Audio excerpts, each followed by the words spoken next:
Emas saat ini berada di bawah tekanan makroekonomi yang sangat besar, namun harganya tertahan dalam kondisi stagnan. Bagi mereka yang memantau XSEU-USD, emas saat ini terjebak dalam fase konsolidasi sideways yang sempit. Meskipun ketidakstabilan global meningkat, grafik harian hampir tidak menunjukkan momentum arah yang jelas. Pasar sedang mencoba menyeimbangkan dua kumpulan data yang saling bertentangan. Operasi militer di Timur Tengah terus meluas, sementara pada saat yang sama futures saham AS mencetak rekor tertinggi baru. Grafik harian ini menunjukkan tarik-menarik kekuatan makroekonomi. Dua kekuatan yang berbeda sedang bertabrakan, mengunci pergerakan harga dalam keseimbangan horizontal. Salah satu kekuatan adalah permintaan aset safe haven yang muncul akibat gesekan geopolitik.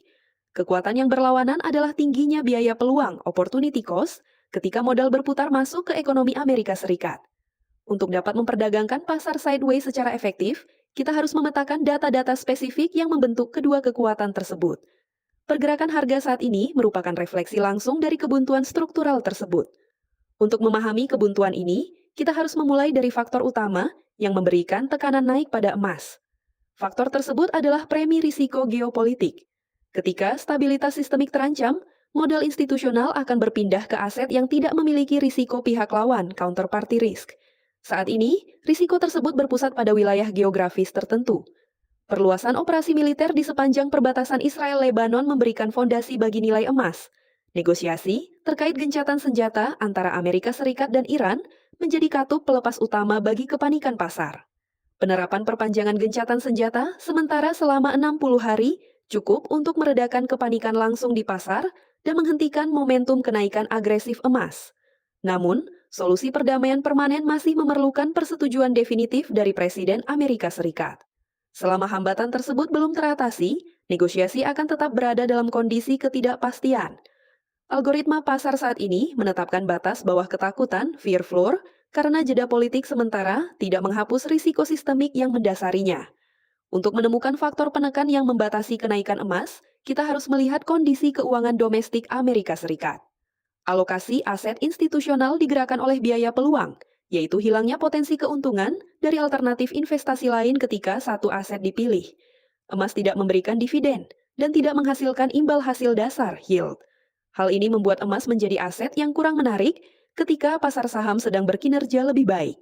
Grafik ini menunjukkan futures S dan P500 dan Nasdaq yang berhasil menembus level resistensi historis berkat kuatnya kinerja laba perusahaan teknologi.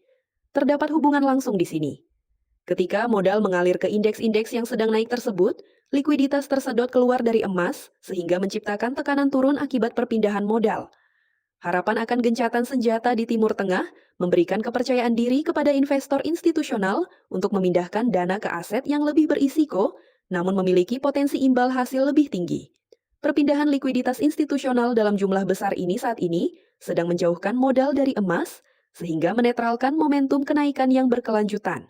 Jembatan utama yang menghubungkan geopolitik Timur Tengah dengan data ekonomi Amerika Serikat adalah Selat Hormuz.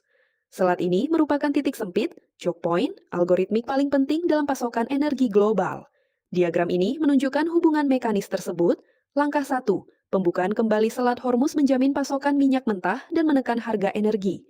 Langkah 2, biaya energi yang lebih rendah mengurangi biaya produksi sehingga inflasi Amerika Serikat turun. Langkah 3, inflasi yang lebih rendah memungkinkan Federal Reserve memangkas suku bunga, sehingga menghilangkan kelemahan emas akibat tidak menghasilkan yield. Sebaliknya, jika Selat Hormuz diblokir, harga minyak akan melonjak, inflasi meningkat, dan Federal Reserve terpaksa mempertahankan suku bunga tinggi untuk menjaga stabilitas harga. Pergerakan militer hanya menjadi penting bagi algoritma XAU-US, dan jika benar-benar mengubah pasokan energi global dan memengaruhi inflasi.